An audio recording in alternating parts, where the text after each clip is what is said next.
Ladies and gentlemen, the US dollar is continuing to trade to the weaker side of its range against the euro and British pound. It started off the day well against both the currencies, but as the sessions wore on, the euro and British pound began to come back. Basically, we've seen physical assets and central banks continue to play a big role in the global markets. The Dow Jones had another down day yesterday. It has shown cautious trading as of late.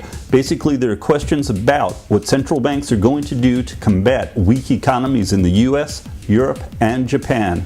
You have to watch the ISM non-manufacturing report from the United States today, but you have to continue to monitor the central banks. The BOJ came out with a statement today that affected trading, as did the Australian Bank. Today, tomorrow, it's central banks, but we do have weekly unemployment claims at the end of the week. Have a good one, everyone. Thank you very much.